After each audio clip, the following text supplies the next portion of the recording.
Bonjour tout le monde, alors je reviens avec une nouvelle forme de vidéo comme vous pouvez le voir.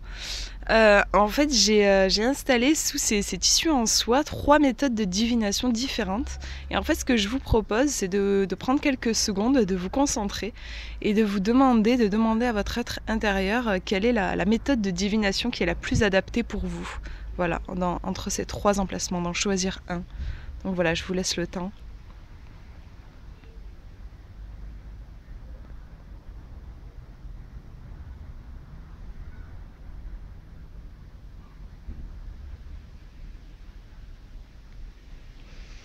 Donc, je pense que vous avez dû avoir le temps. Je vais soulever révéler le premier emplacement.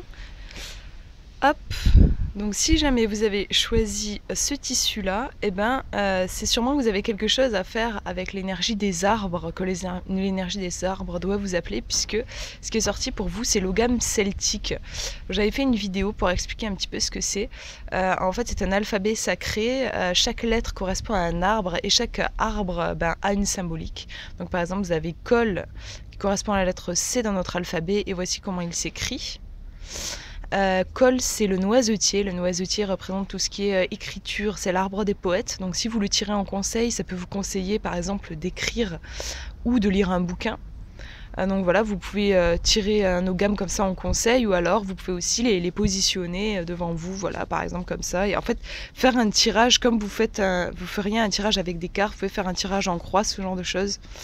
Voilà, c'est un oracle qui est très doux, que j'aime beaucoup. Alors si vous avez choisi celui-ci, c'est que vous avez sûrement quelque chose à faire avec la cristallomancie. Je vous ai regroupé 2 boules de cristal différentes. Donc ça c'est du cristal comme on peut en voir avec les verres de table. Et là c'est du cristal de roche, donc de la pierre qui a été travaillée. Donc les boules de cristal en pierre sont beaucoup plus chères forcément. C'est du vivant, hein. Et là vous avez un cristal de roche classique, brut. Donc vous pouvez en fait commencer à travailler avec un cristal de roche, ça vous coûtera moins cher qu'une boule de cristal. Vous le posez en fait sur votre 3e œil, vous fermez les yeux et vous laissez les images venir. Vous verrez que voilà, le cristal de roche développe vraiment le 3e œil, l'intuition, tout ça. C'est une méthode qui est aussi très méditative. Enfin, ça plonge vraiment dans un état de bien-être. Moi, je trouve que c'est très apaisant. Voilà, je vous mettrai en lien quelques bouquins que j'ai pu lire à ce sujet, si vous voulez creuser un petit peu la lecture avec les boules de cristal. Et le dernier emplacement, ici, se cache la lithomancie. Donc en fait, je vous ai regroupé quelques pierres que j'ai de chez moi. Et je me dis que ça pouvait vous donner des idées pour mettre en décoration quelques pierres quand vous ne les utilisez pas justement pour de la magie ou de la divination. Donc par exemple là, c'est un petit jardin sur le thème de l'eau. Et ici, j'ai regroupé tout simplement des pierres que j'ai mis dans une petite tasse en porcelaine. Voilà. Et sinon, pour entrer dans le vif du sujet de la lithomancie, vous voyez, j'ai un petit sachet avec des pierres. Alors c'est vrai que ça coûte un peu cher parce que j'ai 12 pierres, un truc comme ça, et sachant que c'est des pierres semi-précieuses, c'est vrai que c'est un oracle qui revient assez cher. Mais peut-être que vous avez déjà toute une collection de pierres chez vous et que vous allez pouvoir les regrouper. Donc je me suis fait un petit papier, je le déplie, je vous montre. Voilà, j'avais pris des notes. Chaque pierre en fait va représenter une planète. Donc par exemple vous avez le soleil, donc moi j'ai choisi l'œil de tigre pour moi qui représentait le mieux le soleil, mais après vous choisissez les pierres selon ce qui pour vous représente le mieux le soleil. Pour moi c'est l'œil de tigre et j'ai noté la signification du soleil, c'est la bonne influence, la lumière, la gaieté.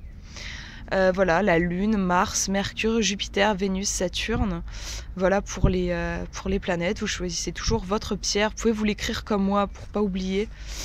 Voilà. Et ensuite, il y a une pierre qui va représenter la pierre de la magie, qui indique le facteur dominant, donc là où l'énergie est le plus présente. Ensuite, une pierre de chance, une pierre de vie, de nouvelles, la pierre qui représente la maison et l'amour.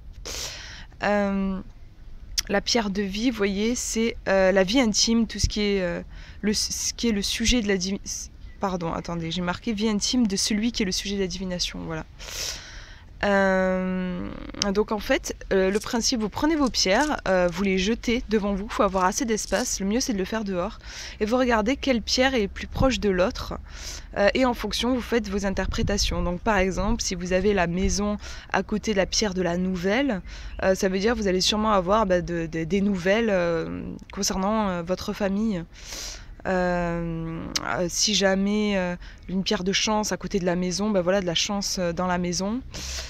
Si vous avez Vénus à côté de la pierre de l'amour, les deux vont se renforcer, vraiment vous allez avoir de la chance en amour, peut-être une rencontre. Et en fait voilà, vous interprétez comme ça toutes vos pierres. C'est super intéressant, c'est super riche je trouve. Je vous encourage à essayer. Après vous n'êtes pas obligé d'avoir toutes les pierres. Vous pouvez faire avec 3 ou 4 si vous en avez que 3 ou 4 chez vous. Mais je trouve que c'est un super outil. Voilà donc pour ces méthodes de divination que je vous propose. N'hésitez pas à me dire en commentaire quelle méthode vous inspire le plus, celle que vous avez choisie intuitivement. Et si vous avez aimé ce type de vidéo, je pense que j'en referai d'autres. Voilà, je vous embrasse, je vous fais plein de gros bisous.